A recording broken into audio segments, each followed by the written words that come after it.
Assalamualaikum warahmatullahi wabarakatuh. Pada Ezo, halo teman-teman yang menonton. Kenalkan, saya Syarif Rizky Syahab dengan NIM 210511158.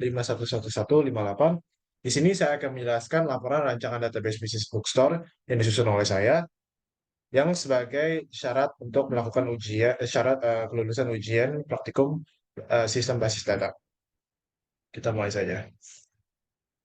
Latar belakang. Di sini saya akan menjelaskan mengapa saya memilih database bookstore sebagai database yang saya gunakan dalam praktikum-praktikum sebelumnya. Toko buku modern menghadapi tantangan yang untuk menyimpan dan mengelola jumlah data yang semakin besar terkait dengan inventaris buku, transaksi penjualan, pelanggan, dan informasi lainnya. Untuk mengatasi masalah ini, banyak toko buku mengandalkan sistem database yang efisien dan handal. Database toko buku adalah sebuah sistem yang dirancang untuk menyimpan, mengorganisir, dan mengelola data yang berkaitan dengan operasi sehari-hari toko buku. Sistem ini memungkinkan toko buku untuk mengatur inventaris buku, melacak transaksi penjualan, menyimpan data pelanggan, mengelola pesanan, dan melakukan tugas-tugas lainnya terkait dengan manajemen toko buku. Melalui database toko buku, manajemen toko buku dapat mudah dilacak inventaris buku yang tersedia, mengelola pesanan pelanggan, menganalisis tren penjualan, menyediakan layanan pelanggan yang lebih baik, dan mengoptimalkan operasi toko secara keseluruhan. Jadi, dalam keseluruhan, database toko buku adalah komponen yang penting dalam mengelola operasi toko buku secara efisien. Memungkinkan untuk pemilik toko untuk mengambil keputusan yang lebih baik, meningkatkan kepuasan pelanggan, dan menjaga keberlanjutan bisnis mereka di tengah persaingan yang semakin ketat dalam industri buku. Sekarang saya akan menjelaskan tujuan saya tujuan dari database yang saya gunakan, yang saya buat dan saya gunakan. Yang pertama, akses terhadap informasi penerbit, termasuk nama, alamat, email, dan email penerbit. Yang kedua, yaitu akses terhadap informasi tentang buku, yang berisi tentang judul, tahun terbit, harga, dan penerbit. Dan selanjutnya adalah akses terhadap informasi tentang penulis. Jadi, dalam database saya, Anda dapat mengakses informasi tentang penulis yang berisi tentang nama penulisnya, alamat penulis, dan juga email dari penulisnya. Dan yang keempat adalah akses terhadap informasi tentang penulis yang terlibat dalam penulisan satu buku. Jadi Anda dapat mengakses penulis yang terlibat dalam penulisan dalam satu buku.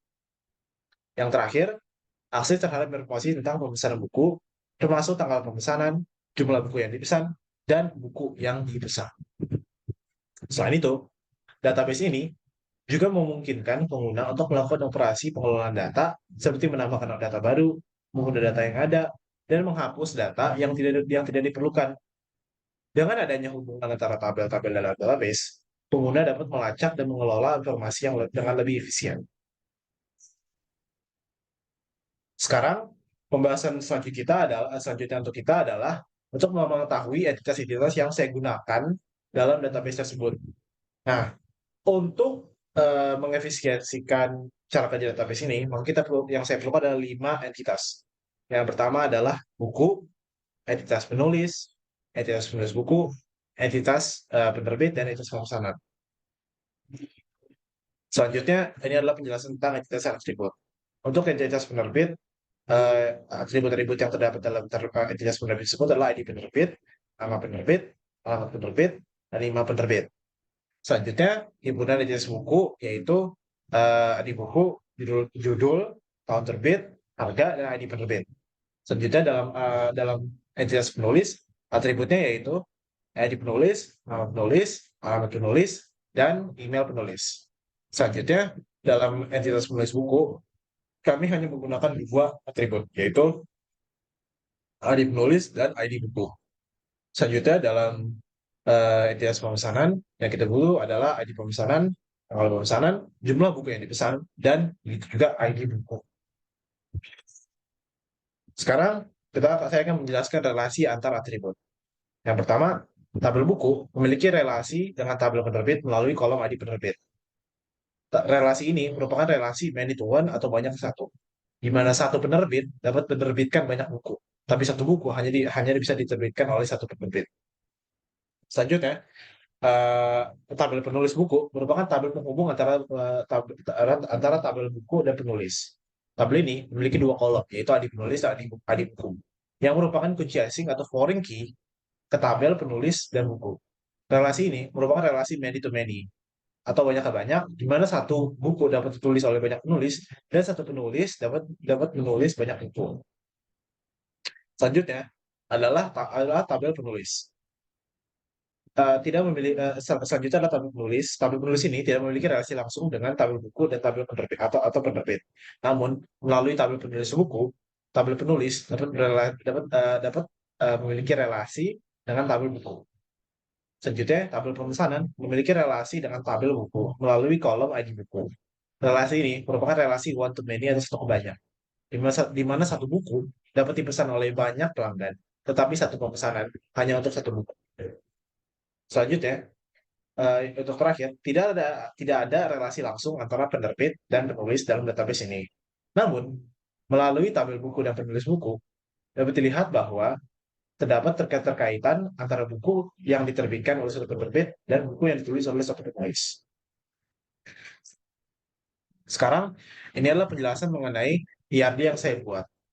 Dalam IRD ini, database terdiri dari 5 tabel utama, yaitu penerbit, buku, penulis, pemesanan, dan penulis buku. Yang pertama saya akan jelaskan adalah tabel penerbit. Tabel penerbit adalah tabel yang mewakili penerbit. Tabel ini memiliki kunci utama atau primary key dari penerbit sini, dari penerbit, dan menyimpan informasi tentang nama penerbit, alamat, dan email. Selanjutnya adalah tabel buku. Tabel buku memiliki primary key yaitu ID buku, dan menyimpan informasi tentang judul buku, tahun terbit, harga, dan kunci asing atau foreign key ID penerbit yang mengacu pada penerbit yang menerbitkan buku tersebut. Selanjutnya ada yang keempat adalah tabel penulis. Tabel penulis memiliki primary key ID penulis dan menyimpan informasi seperti nama penulis, alamat penulis, dan email penulis. Selanjutnya kita memiliki tabel penulis buku yang memiliki dua foreign key. Dua foreign key yaitu tabel ini memiliki dua primary key yaitu ID penulis dan ID buku. Selanjutnya adalah tabel pemesanan. Tabel ini memiliki primary key yaitu ID pemesanan dan menyimpan informasi tentang tanggal pemesanan, jumlah buku yang dipesan, dan foreign key ID buku yang mengacu pada buku yang dipesan. Dan ini adalah implementasi pembuatan tabel. Sekarang kita mulai dari tabel buku. Kolom-kolomnya seperti ID buku, judul, tahun terbit, harga, dan ID penerbit. Dalam kolom ID buku adalah primary key yang memiliki tipe data integer dan menggunakan auto increment untuk menghasilkan nilai secara otomatis. Dalam kasus ini, ID buku saya sendiri buatnya dari ID-nya merupakan angka dari 1 sampai selanjutnya, sampai seterusnya. Dan untuk kolom judul adalah kolom yang menyimpan judul buku dengan tipe data varchar dengan size data sebesar 255. Selanjutnya, kita memiliki kolom judul yang menyimpan judul buku dengan tipe data varchar sebesar 200, maaf, maaf. Kita memiliki kolom tahun terbit. Kolom ini menyimpan tahun terbit buku dengan tipe data integer. Selanjutnya kita memiliki kolom harga yang menyimpan harga buku dengan tipe data integer. Dan yang terakhir, ID penerbit. ID penerbit kolom ini merupakan foreign key yang terhubung dengan kolom ID penerbit dalam tabel penerbit. Dan berikut adalah implementasi pembuatannya. Dan di bawah ini adalah implementasi insertan kepada tabel. Selanjutnya kita memiliki tabel penerbit. Dalam tabel penerbit ini kita memiliki 4 kolom, ID penerbit, nama penerbit, alamat penerbit, dan email penerbit. Dalam tabel ini, ID penerbit sama seperti tabel sebelumnya, yaitu ID buku, itu merupakan kolom yang primary key, yang memiliki sifat primary key dan tipe data integer dengan menggunakan auto increment untuk menghasilkan nilai secara otomatis. Dan sama seperti sebelumnya, saya membuatnya dengan mengimplementasikan auto incrementnya mulai dari 1 sampai seterusnya. Nama, alamat, ada untuk nama penerbit, alamat penerbit, dan email penerbit, mereka memiliki sifat yang sama, yaitu kolom untuk menyimpan data. Di sini nama penerbit adalah nama, alamat penerbit adalah alamat penerbit, dan email penerbit yaitu menyimpan alamat email penerbit dengan tipe data sama semua tiga-tiganya, yaitu varchar, yaitu tipe data dengan varchar dengan size data sebesar 255. Di sini dapat terlihat untuk implementasi pembuatan tabelnya, dan di bawah ini adalah implementasi insertan kepada tabel. Selanjutnya, Selanjutnya saya ingin menjelaskan implementasi pembuatan tabel pada tabel penulis. Dalam tabel penulis ini, kolom-kolomnya adalah ID penulis, nama penulis, alamat penulis, dan email penulis. Dan ini tabelnya hampir sama dengan sebelumnya ya, yaitu ID penulis itu merupakan kolom yang memiliki tipe data integer dan menggunakan auto increment atau menghasilkan nilai secara otomatis. Selanjutnya, nama penulis, alamat penulis, dan email penulis sama seperti nama, alamat, dan email dari tabel penerbit ya, yaitu adalah kolom yang menyimpan tipe data varchar dengan tes data sebesar 255. Dan berikut di atas adalah implementasi pembuatan tabelnya, dan di bawah adalah implementasi insertan pada tabel tulis. Untuk implementasi pembuatan penulis buku, saya membuat saya membuat saya membuat tabel ini menggunakan dua kolom yang dua kolom tersebut merupakan foreign key. Yang pertama adalah ID penulis dan ID buku.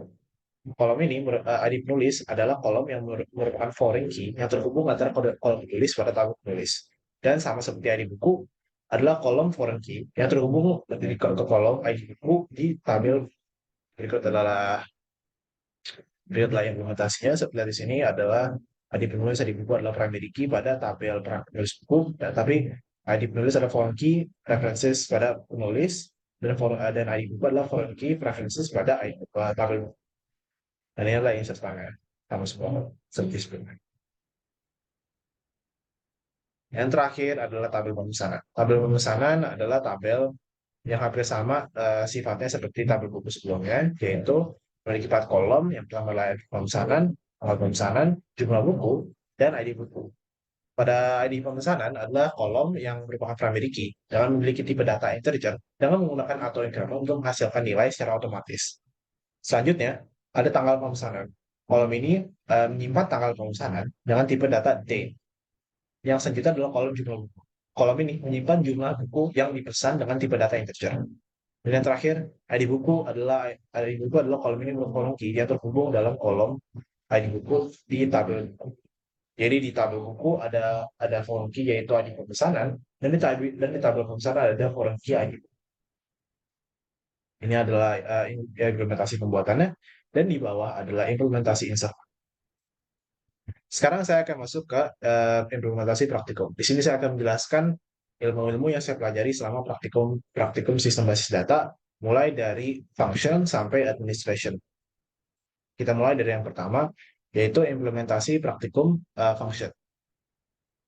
Nah, implementasi function dalam MySQL, pada kasus ini saya menggunakan math function, dan berikut adalah codingan beserta inputnya. Tapi sebelum saya jelaskan codingannya, saya akan menjelaskan juga apa itu math function. Jadi math function adalah fungsi yang digunakan untuk melakukan operasi matematika pada angka. Fungsi ini memungkinkan kita untuk melakukan perhitungan matematika dasar seperti penambahan, pengurangan, perkalian, dan pembagian, serta operasi matematika lain seperti pembulatan, pengabsahan, fungsi trigonometri, dan sebagainya. Oke. Nah, dalam contoh di sini, sekarang saya akan jelaskan sintaksnya. Dalam contoh di atas, dalam contoh di sini, hasil query akan menampilkan tanggal pemesanan dan total harga pemesanan pada setiap tanggal tersebut. Total harga dihitung dengan mengalihkan harga buku, harga, dan jumlah buku yang dipesan, jumlah buku pada setiap pemesanan. Sekarang di sini terlihat ada select tanggal pemesanan, sum harga kali jumlah buku, total harga from pemesanan. Di sini adalah kita ingin membuat sebuah select di mana kita menggunakan tanggal pemesanan dan sum harga kali jumlah buku total harga pada tabel pemesanan.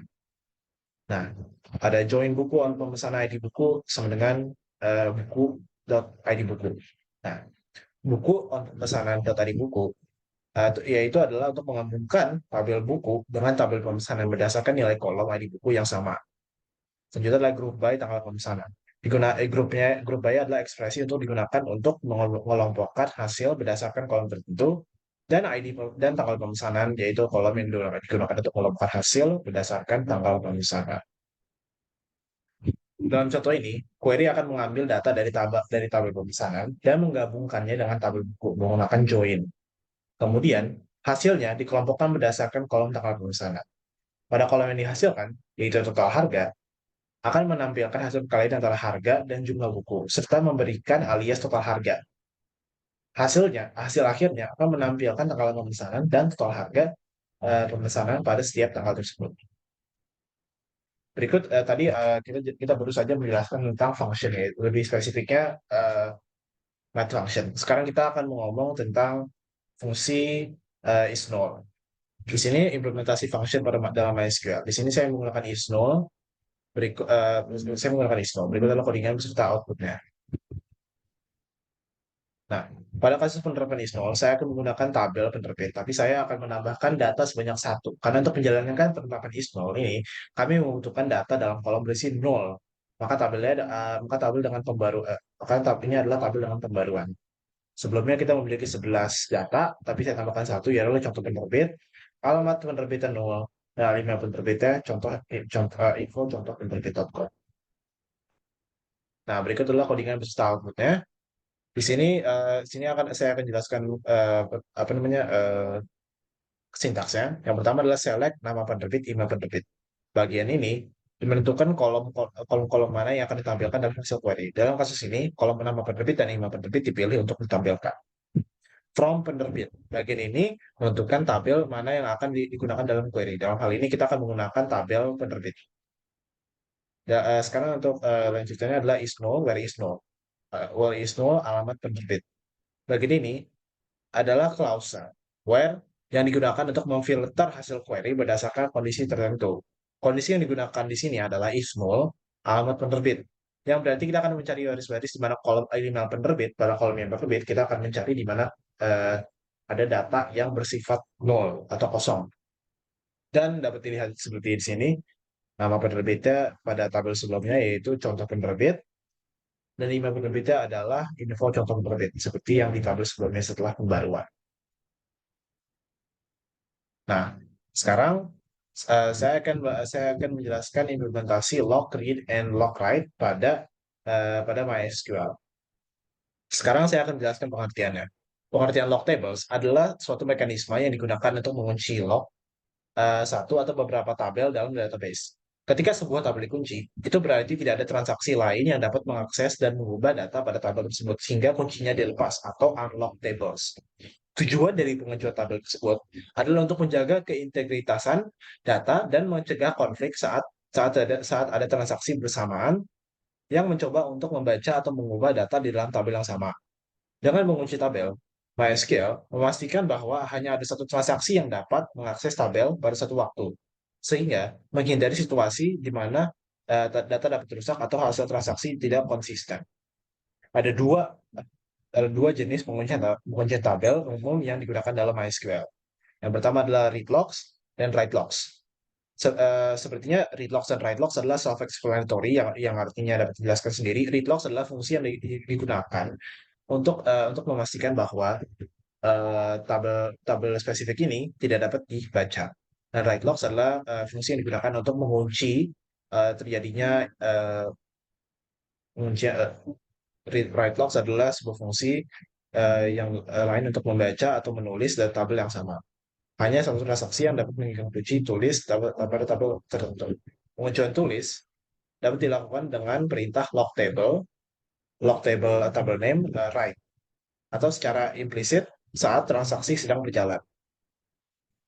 Dan satu lagi yang dicatat adalah penting untuk menggunakan kunci tabel ini secara bijaksana dan hanya ketika diperlukan. Kunci yang berlebihan dan tidak efisien dapat menyebabkan penurunan kinerja dan konflik transaksi yang berkepanjangan. Sebagai gantinya, sebaiknya menggunakan transaksi dan mekanisme isolasi transaksi yang sesuai dengan menjaga konsistensi dan integritas data. Dan berikut adalah contoh yang saya lakukan.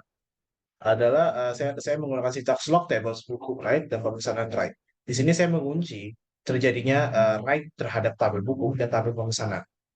Nah, pada kasus ini, fungsi read log dan log write saya gunakan untuk menutup akses terhadap baca dan menulis atau mengedit data pada tabel buku dan pemesanan. Tujuan dari kasus ini adalah agar pada saat admin sedang berhalangan atau sedang sibuk mengurus toko atau sedang melakukan pekerjaan lain, maka admin tersebut dapat menggunakan fungsi ini untuk mencegah terjadinya pembocoran data terhadap informasi toko, pemesanan, dan lain-lain. Nah, Berikut tadi kita baru saja menjelaskan tentang read lock dan lock write. Sekarang saya akan menjelaskan tentang salah satu fungsi TCL yaitu save point. Nah, save point dalam MySQL adalah fitur yang memungkinkan Anda untuk membuat titik penyimpanan sementara dalam transaksi database. Ketika Anda memulai transaksi dalam MySQL, Anda dapat Anda menggunakan pernyataan save point untuk membuat titik save point, yang merupakan titik di mana Anda dapat mengembalikan transaksi ke status sebelumnya jika terjadi kesalahan atau kegagalan. Dengan menggunakan save point, Anda dapat membagi transaksi menjadi beberapa bagian kecil dan mengatur titik kontrol untuk masing-masing bagian tersebut. Jika terjadi kesalahan di satu bagian transaksi, maka Anda dapat mengembalikan database ke status sebelum titik save point terakhir. Sementara bagian transaksi lainnya tetap terjaga. Nah, di sini saya melakukan sedikit implementasi terhadap save point dalam MySQL dan database MySQL saya. Kita mulai dengan synchronization dan kita langsung memulai dengan save point dan kita mulai save point dengan nama save point adalah save point 1. Nah, pada implementasi ini saya melakukan beberapa insertan kepada tabel pemesanan. Seperti lihat sini insert pemesanan dengan spesifikasi berikut dan setelah kita insert, kita melakukan save point lagi, save point 2 dan seterusnya sampai save point 3. Nah, pada save point 3, setelah saya melakukan save point 3, saya melakukan insert, ternyata saya melakukan kesalahan kepada salah satu insertan saya, yaitu insertan terakhir ini, insertan pemesanan dengan 2023 bulan Mei tanggal 3, 1-3 gitu. Nah, ini merupakan tabelnya setelah saya melakukan penambahan dan saya ingin melakukan rollback to save point. Nah, saya akan balik lagi ke save point sebelumnya sebelum tabel itu melakukan perubahan apapun. Jadi, saya melakukan sintaks rollback to save point. Nama save point-nya saya menggunakan save point 1. Kiri oke, zero is affected, dan dan bisa dilihat lagi setelah saya select from pemesanan, tabel ya, balik lagi ke kondisi awal sebelum saya melakukan perubahan apapun. Dalam contoh di atas, jika terjadi kesalahan pada semua pemesanan, maka kita dapat melakukan rollback transaksi hingga save point yang paling awal, itu save point 1, seperti yang kita lakukan sebelumnya, untuk memastikan bahwa pemesanan telah direset secara penuh. Dengan menggunakan save point, kita dapat mengontrol bagian mana yang ditransaksi yang kita ingin rollback tanpa harus membatalkan seluruh transaksi. Setelah rollback ke save point, kita dapat melanjutkan transaksi dengan pemesanan lainnya atau melakukan commit untuk menyimpan perubahan-perubahan yang sudah dilakukan. Commit artinya kita simpan secara permanen. Perlu dicatat bahwa contoh yang saya gunakan adalah untuk menggambarkan penggunaan save point dalam transaksi. Implementasi lebih lanjut seperti penanganan kesalahan atau pengaturan kondisi mungkin diperlukan tergantung pada kondisi aplikasi dan lingkungan pengembangan yang digunakan. Dan itu adalah contoh fungsi TCL yaitu save point. Nah, sekarang saya akan menjelaskan implementasi stored procedure dengan parameter dalam MySQL dan berikut adalah codingan serta outputnya. Di sini saya membuat sebuah prosedur dengan nama get pemesanan buyer dan dengan inputnya dalam kedua kedua tanda kurung ini adalah tahun integer begin. Nah, kita select from pemesanan where year tanggal pemesanan sama dengan tahun n. Setelah itu selesai. Nah, untuk mengaktifasi prosedur tersebut, kita dapat melakukan sintaks call get pemesanan by year. Di sini saya menggunakan pertamanya yaitu tahun 2023 dan dapat dilihat sini hasilnya. Dan di sini saya menggunakan juga get pemesanan by year 2022. Ini saya adalah implementasi tahun 2023. Nah, sekarang saya akan menjelaskan sintaksnya. Pertama, kita menggunakan delimiter untuk mengubah delimiter menjadi tanda garis miring. Ini diperlukan karena stored procedure memiliki beberapa pernyataan SQL dan dengan mengubah delimiter kita dapat menggunakan tanda titik koma dalam pernyataan di dalam stored procedure tanpa mengakhiri secara langsung pernyataan create procedure. Kemudian kita membuat stored procedure dengan nama get pemesanan buyer dan mendefinisikan parameter dengan memasukkan tahun dengan tipe data integer. Di dalam blok begin sampai end, kita menggunakan penyataan select untuk memilih semua data pemesanan dari tahun pemesanan dengan kondisi tahun dari tanggal pemesanan sama dengan nilai parameter tahun. Terakhir, kita menggunakan end untuk mengakhiri blok store atau untuk mengakhiri blok store procedure dan delimiter titik koma untuk mengembalikan delimiter ke titik koma yang bisa digunakan. Setelah store procedure berhasil dibuat, kita dapat menggunakannya untuk mengambil data pemesanan berdasarkan tahun tertentu.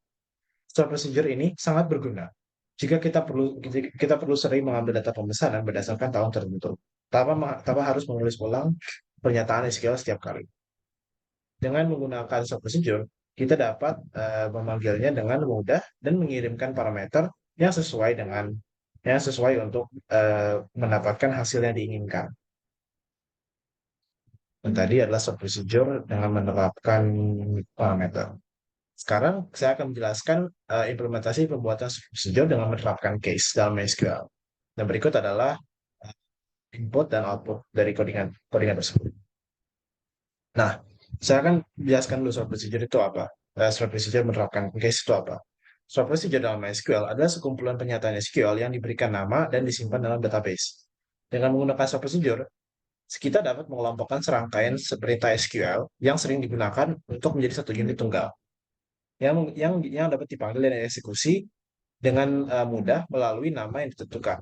Penggunaan store procedure dapat mempermudah pengembangan aplikasi database, meningkatkan keamanan, dan meningkatkan kinerja eksekusi.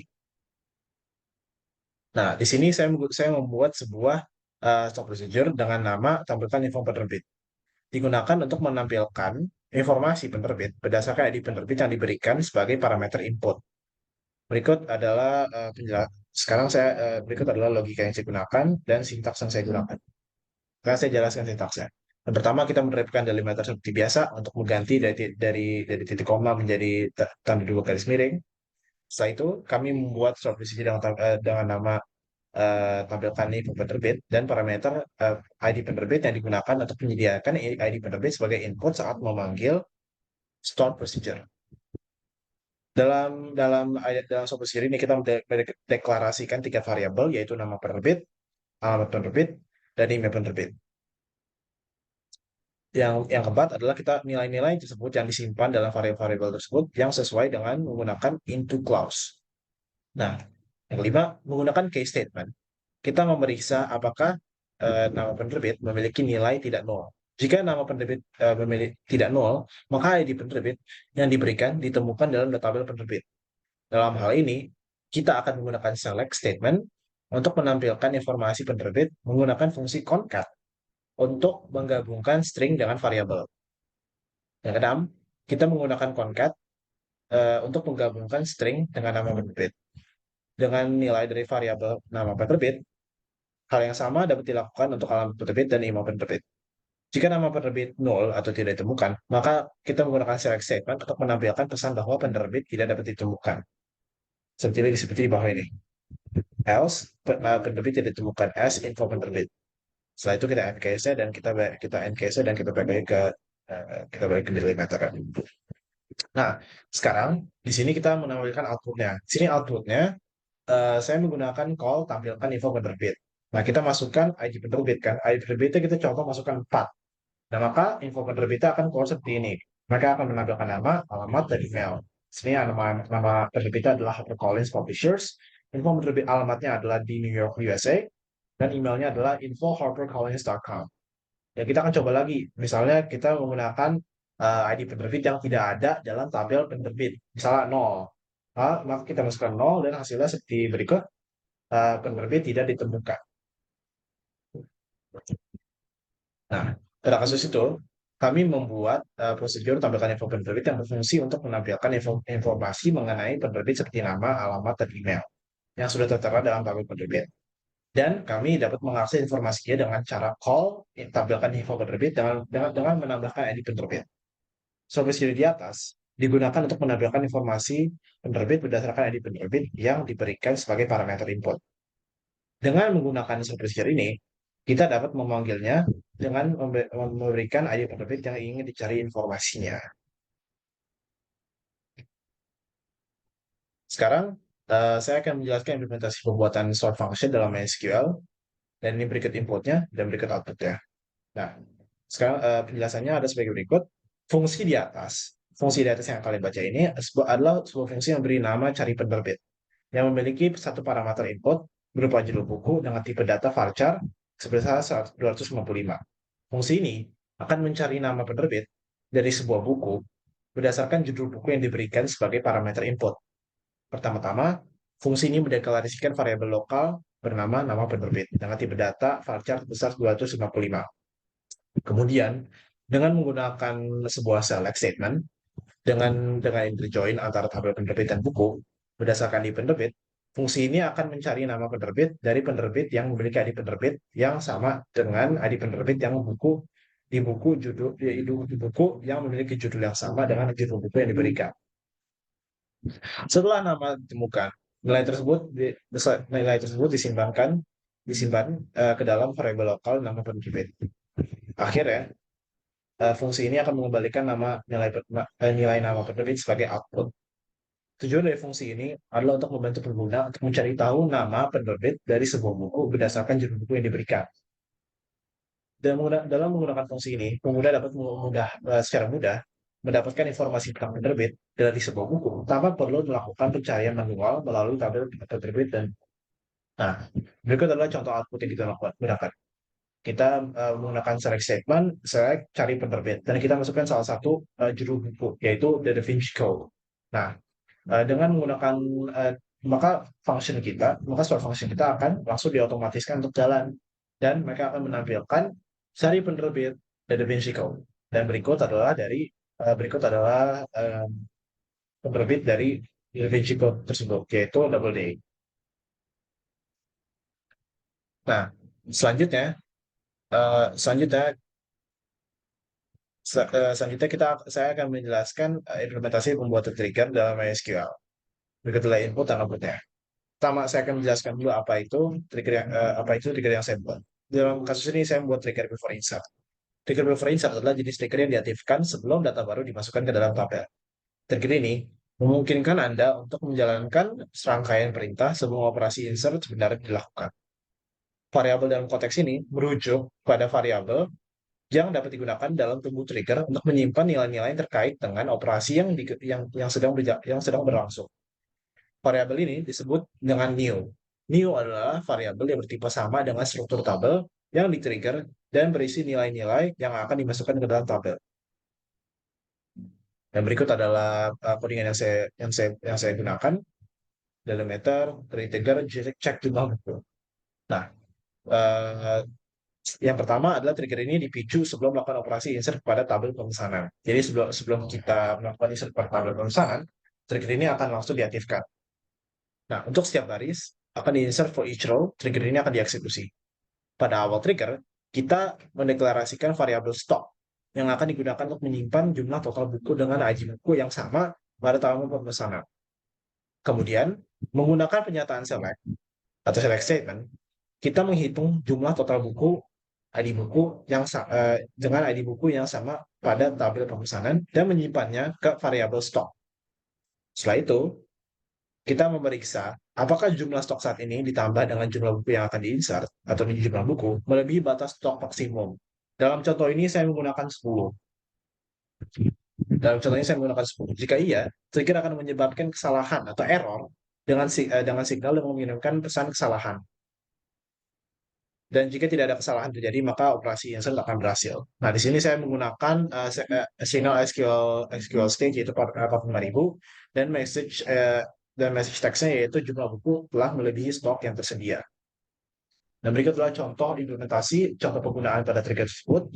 Nah, di sini saya ingin melakukan insert. Tidak terlihat di sini, tapi saya melakukan insert dengan jumlah buku sebesar 10. Nah, maka oleh karena itu jumlah buku aktivasi errornya akan dilakukan dengan menampilkan error dan jumlah buku telah melebihi stok yang tersedia. Nah, setelah itu saya melakukan percobaan lagi untuk mengetahui apa trigger ini berhasil atau tidak. Di sini saya menggunakan insert dengan jumlah bukunya adalah 6. terlihat di sini bahwa insertan saya berhasil dimasukkan ke dalam tabel pemesanan. Jadi oke, one row affected. Dan berikut adalah trigger, trigger, trigger before insert yang saya buat.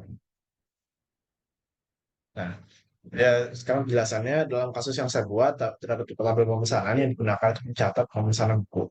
Jadi setiap kali ada pemesanan yang baru akan diinsert ke tabel tersebut. Trigger cek jumlah buku akan dipicu sebelum operasi insert dilakukan.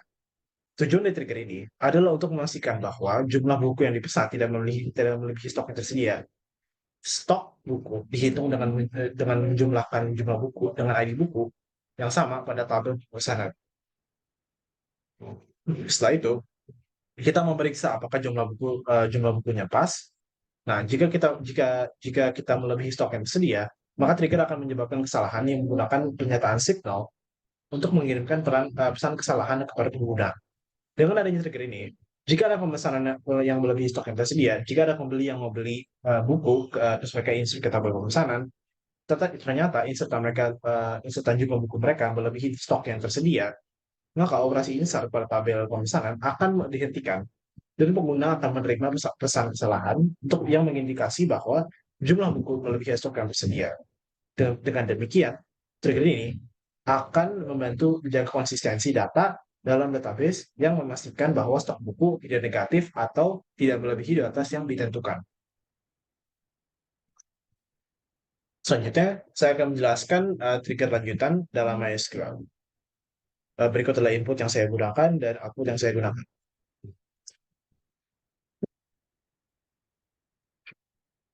Nah, dalam MySQL, kita dapat melakukan trigger setelah pernyataan insert untuk melakukan tindakan tertentu setelah data dimasukkan ke dalam tabel. Trigger yang saya buat yaitu trigger lock insert penerbit akan diaktifkan secara otomatis setiap pernyataan insert dilakukan pada tabel yang ditentukan. Dalam kasus ini, kita melakukan insert terhadap penerbit. Nah, sebelum kita melakukan pembuatan trigger, saya membuat sebuah tabel log yang berisi dengan yang pertama kolom ID log, yaitu kolom dengan tipe data integer yang bertindak sebagai primary key dengan opsi auto increment. Kolom ini akan secara otomatis menambahkan nilai yang unik untuk setiap baris yang ditambahkan. Yang kedua adalah log message. Kolom dengan tipe data varchar dengan size data sebesar 255 yang digunakan untuk menyimpan pesan log. Yang ketiga, log timestamp. Kolom ini dengan tipe data timestamp yang memiliki opsi default current timestamp. Kolom ini akan secara otomatis menambahkan tanggal dan waktu saat ini ketika sebuah baris ditambahkan ke tabel. Dengan tabel yang sini buat, kita dapat membuat trigger yaitu log insert terbit untuk memasukkan pesan log ke dalam tabel ini setiap kali ada penambahan data pada tabel penerbit. Nah, seperti lihat di sini, kami membuat lognya ada ID log, log message, dan log timestamp. Dan yang berikut adalah trigger yang saya buat, yaitu setelah penambahan pada tabel penerbit. For each row artinya semua row akan diaktifkan, dan semua row akan diefekkan, akan mengalami efek setelah insert pada tabel penerbit. Nah, kita mendeklarasi log message varchar sebesar 255. Dan berikut adalah log message yang akan masuk ke tabel log. Concat, kita menggunakan fungsi concat, yaitu data penerbit baru ditambahkan pada now, yaitu menggunakan date function, nama penerbit, uh, now nama penerbit, terus nama penerbit. Setelah itu, kita insert untuk log message, values, log message, sebagai selesai. Dan di sini kami melakukan insertan kepada tabel penerbit dengan namanya penerbit baru, alamat baru, dan email dan penerbit baru.com. Dan sekarang kita select from log. Sebelumnya, kalau kita select from log sebelum melakukan insertan, maka menampilkan empty set. Sekarang kita melakukan insertan pada tabel log. Dan berikut adalah hasilnya. Kita melakukan insertan pada tabel penerbit, dan berikut hasilnya pada tabel log. Di lognya menggunakan auto increment, maka mulainya dari 1. Log message adalah data penerbit baru ditambahkan pada tanggal segini, nama penerbitnya adalah penerbit baru seperti pada insertan di sini. Dan log timestamp-nya adalah waktu kapan kita melakukan penambahan data seperti berikut.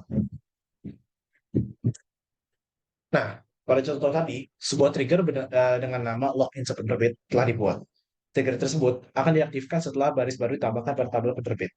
Untuk setiap baris yang baru ditambahkan for each row, trigger ini akan menjalankan perintah-perintah yang terdapat dalam blok begin dan end. pada blok begin, trigger ini akan mendeklarasikan variabel lokal atau log message yang digunakan untuk menyimpan pesan log. Selanjutnya, trigger ini akan membuat pesan log dengan menggunakan fungsi concat untuk menggabungkan waktu penambahan atau now atau yaitu fungsi dari function dan dengan nama penerbit yang ditambahkan yaitu new nama penerbit. Terakhir, trigger ini akan menyimpan pesan log ke table log dengan menggunakan pernyataan insert into. Pesan log akan disimpan dalam kolom log message pada tabel log dan seperti lihat tadi itu implementasinya. Pada contoh tadi, kita menambahkan sebuah penerbit baru dengan nama penerbit baru dan alamat baru dan email yaitu email@penerbitbaru.com. Setelah pernyataan insert itu dijalankan, trigger log insert penerbit yang telah kita buat akan otomatis mencatat log yang mencatat waktu penambahan dan nama penerbit yang akan ditambahkan ke tabel log seperti ini. Dan ini adalah hasilnya. Ditambahkan semua. Setelah kita menambahkan penambahan ke tabel penerbit, maka trigger akan mengaktifkan dan menambahkan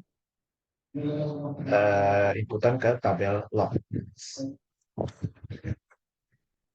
Dan yang terakhir, kita ada pelajaran tentang user administrator dalam MySQL. Dalam kasus ini kami akan melakukan mengimplementasikan dua hal, yaitu pembuatan user dan pembuatan akses. Nah, sekarang untuk bagian create user atau pembuatan user. Dalam MySQL, perintah create user digunakan untuk membuat pengguna baru dalam server MySQL. Ini memungkinkan kita untuk membuat akun pengguna dengan nama pengguna dengan kata sandi yang digunakan untuk mengakses dan mengelola database. Dan berikut di bawah adalah contoh sintaks create user. Create user dengan nama pengguna kita @localhost identified by kata sandi. Dan berikut adalah implementasi yang saya gunakan. Di sini biasa saya menggunakan tambahan. Di sini saya menggunakan sintaks MySQL min root. Di sini kita akan mengakses ke database-nya sendiri, database yang kita punya. Nah, dan ini adalah tampilannya sebelum penambahan. Melihat bahwa MySQL user root, gopa, pma, dan root. Itu adalah user yang terdapat pada MySQL user. Dan ini adalah tampilannya setelah saya menambahkan user ke dalam MySQL. Di sini saya menggunakan sintaks create user shahab at localhost identified by pass. Maksud dari sintaks tersebut adalah saya membuat suatu user dengan nama shahab dan dengan kode akses yaitu pass. Dan di sini kode user create user shahab at localhost identified by pass. Setelah itu kita lihat lagi select user for MySQL user. Dan terlihat di sini ada shahab di dalam list user dalam MySQL. Dan yang kedua, yaitu grant privileges. Dalam MySQL, setelah kita melakukan penambahan user, grant privileges mengacu pada perintah yang digunakan untuk memberikan hak akses, keistimewaan atau hak khusus kepada pengguna atau peran dalam database. Perintah grant digunakan untuk memberikan izin pengguna kepada objek database seperti tabel, view, procedure, atau fungsi. Contoh sintaks grant untuk memberikan izin pengguna pada dalam MySQL adalah sebagai berikut. Nah, di sini kita akan menggunakan user yang kita buat sebelumnya, yaitu shahab at localhost. Saya menambahkan grant select on buku, grant select on penerbit, grant select on pemesanan, grant select on penulis, dan grant select on penulis buku kepada shahab at localhost. Ini artinya saya dapat melakukan select statement sebagai shahab at localhost kepada tabel-tabel tersebut yang kita gunakan sebelumnya, seperti tabel buku, tabel penerbit, tabel pesanan, penulis buku, dan tabel penulis. Dan di sini setelah kami menambahkan akses kepada user shahab, kami dapat melakukan operasi select dan sebagai berikut. Berikut adalah di sini saya menggunakan akses user shahab yaitu min u shahab min p dan passwordnya adalah pass. Setelah itu kita setelah login ke akun kita dapat menggunakan database yaitu tugas akhir PSBD yang saya gunakan selama ini dan kita melakukan select ke dalam buku. Dan untuk mengetahui apa saja apa saja grants yang kita punya pada user tersebut, kita dapat melakukan kita dapat menggunakan sintak tersebut yaitu show grants at username. Di sini saya menggunakan syahab at localhost. Nah, berikut implementasinya. Lalu terlihat di sini, ini adalah grants yang saya berikan seperti ada grant select buku, grant select penulis buku, grant select penerbit, grant select penulis dan lain-lainnya. Saya ingin berterima kasih kepada Pak Adrezo yang sudah membimbing saya untuk memahami pelajaran tentang praktikum sistem basis data. Saya juga berterima kasih kepada teman-teman saya yang sudah membantu saya, bimbing saya untuk memahami materi-materi tersebut.